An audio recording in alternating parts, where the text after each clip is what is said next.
Bienvenue dans ce module abordant la thématique du dimensionnement lanceur, et plus particulièrement les dimensionnements en raideur, contraintes et vibrations. Vous êtes-vous déjà demandé comment une fusée comme Ariane 6 résiste aux énormes forces de décollage sans se plier en deux? Eh bien, c'est une question de raideur et de contraintes mécaniques.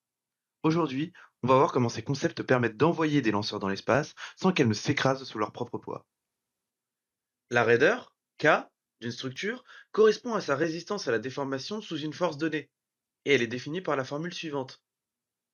K, la raideur, est égale à la force appliquée en newton sur le déplacement en mètres. Prenons l'exemple du bâtimoteur d'Ariane 5. Il doit supporter une poussée de 130 tonnes, ce qui équivaut à une force gravitationnelle en la multipliant à l'accélération de pesanteur à un poids de 1,2743 fois 10 exposant 6 newtons. Sachant que la structure doit limiter la déformation à 5 mm, on trouve comme raideur K est égale à 2,55 fois 10 exposant 8 newtons par mètre. Donc, comprimer le bâtimoteur d'Ariane 5 de seulement 5 mm sous 130 tonnes, c'est comme si on posait un gratte-ciel de 30 mètres de haut sur un trampoline et qu'il ne s'enfonçait presque pas. Imaginez un trampoline, si la toile est souple, c'est-à-dire avec une faible raideur, elle s'enfonce beaucoup sous le poids. Si elle est bien tendue, c'est-à-dire avec une haute raideur, elle se déforme très peu, et c'est exactement ce qui se passe avec une fusée. Si elle est trop flexible, elle vibre de manière incontrôlée et peut se casser sous les forces extrêmes du lancement. Mais la raideur joue aussi sur les vibrations. La fréquence propre d'une structure est donnée par la formule ci-dessous. Cette formule découle de l'équation du mouvement d'un oscillateur harmonique, un système qu'on pourrait appeler masse-ressort. Plus la raideur K est élevée, et plus la fréquence augmente. La structure résiste mieux aux déformations et revient plus vite à sa position initiale dans ces conditions.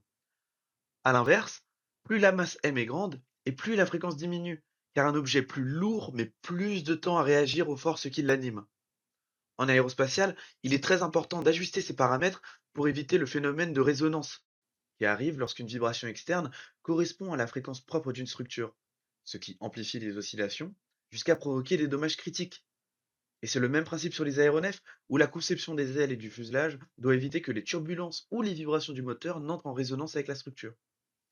Pour faire simple, imaginez une règle en plastique qui dépasse d'une table. Eh bien, plus elle dépasse, plus elle vibre lentement. Si nous la tenons près du bord, elle vibre vite. Et c'est exactement ce qu'on veut sur un lanceur. Une structure rigide, avec une fréquence propre élevée pour éviter qu'elle se mette à danser sous les effets des vibrations. Enfin, les structures doivent aussi résister aux contraintes mécaniques définies par la formule ci-contre. Sigma est égal à la force appliquée sur une surface, où S est la section transversale de la pièce en mètres carrés. Si la contrainte dépasse la limite du matériau, c'est la rupture. En ingénierie, on distingue les charges déterministes, comme la poussée des moteurs, et les charges aléatoires, comme les rafales de vent ou encore l'acoustique de décollage. En résumé, c'est un équilibre parfait entre raideur, vibration et contraintes mécaniques pour garantir que nos lanceurs ne se plient pas sous la pression et qu'elles atteignent l'espace en toute sécurité. Alors la prochaine fois que vous verrez un lancement, souvenez-vous, derrière il y a des calculs extraordinaires et des matériaux hyper résistants qui rendent tout ça possible.